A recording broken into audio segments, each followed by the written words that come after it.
जय माता दी। तो आज नवरात्रि का पहला दिन है यानी संडे। तो मैं भोग की तैयारी करी सुबह पूजा की। तो सिंपल ही पूजा है मेरी, मैं कुछ ज़्यादा नहीं कर पाती हूँ क्योंकि घर के काम भी होते हैं।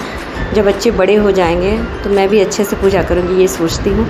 अभी तो बच्चे छोटे हैं तो उनको भी देखना पड़ता है, ब्रेकफास्ट लंच सब समय पे होना चाहिए।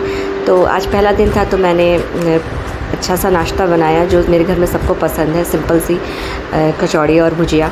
उसके बाद दही जमने के लिए डाल दिया क्योंकि गर्मी बहुत हो रखी है और मेरे हस्बैंड जाते हैं या फिर बच्चे कहीं बाहर जाते हैं तो छाछ पीना सेहत के लिए अच्छा होता है, या दही भी ऐसे आप खाएं।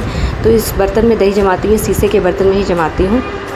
उसके बाद छोटे मोटे काम थे, काम तो दिन भर लगे ही रहते हैं, बैकअप में बहुत सारे काम चलते रहते हैं, कपड़े का, बर्तन का, कुछ भी जो छोटा मोटा काम रहे। फिर उसके बाद दोपहर का लंच बनाने के लिए मैं किचन में आ गई।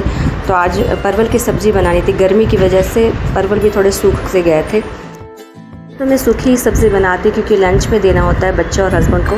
लेकिन आज बहुत तरी वाली सब्ज़ी बनाई थी जिसको हम लोग ग्रेवी कहते, ग्रेवी वाली सब्ज़ी बनाई थी। तो कभी कभी कुछ चेंज अच्छा लगता है। संडे का दिन भी था तो सब घर पर थे। किचन भी काफ़ी छोटा है तो बहुत गर्मी लगती है और डायरेक्ट धूप आती है खिड़की से, और अगर खिड़की बंद कर दो तो फिर बहुत गर्मी लगने लगती है। तो इसी वजह से मैं हॉल में ही अपनी सब्जियां काटती हूँ। तो मैं हॉल में बैठ गई और वहाँ मैंने प्लास्टिक का मैंने रखा हुआ है काट कर स्क्वायर, तो उस पर मैं काट की हूँ सब्ज़ी जिससे बेडशीट वगैरह गंदे ना हो। तो बस वही मैं सब्ज़ी काट रही थी। फिर इतने में मेरे हस्बैंड आ गए सारे बुक्स कॉपीज़ लेकर बच्चों के, क्योंकि 2 अप्रैल से स्कूल भी खुल रहा था। तो देखिए कैसे बिखेर दिए, सारा कुछ बिखेर दिए क्योंकि नए बुक्स कॉपी होते तो बच्चों को बहुत एक्साइटमेंट होती है। और मेरी इधर सब्ज़ी भी बनकर तैयार थी तो हम लोगों ने दोपहर का लंच किया। और मैं इसमें परवल अलग से फ्राई करके डालती हूँ एकदम। मेरे हस्बैंड को रेड फ्राइड परवल चाहिए, परवल बहुत अच्छे से फ्राइड होने चाहिए। तो बस ये ऐसा ही दिन था। फिर शाम हुई, थोड़ा आराम करने के बाद यहाँ मैं छत पे चली गई थी क्योंकि ऊपर वाली छत की सफाई करनी थी। जो मेरी हाउस हेल्प थी मैंने उन्हें बोल रखा था कि आप दोपहर में थोड़ा जल्दी आ जाइएगा। तब भी 4 बज रहे थे, 4 साढ़े 4 का वक्त हो रहा था और इतनी धूप थी, इतनी कड़ी धूप थी कि क्या बताऊँ। उन्होंने वो अकेले नहीं कर पाते क्योंकि गमलों को हटाना पड़ता है। नीचे वाली छत पे तो गमले स्टैंड पे है लेकिन ऊपर वाली छत पे ज़मीन पे रखे हुए हैं। देखिए कितनी कड़ी धूप है एकदम।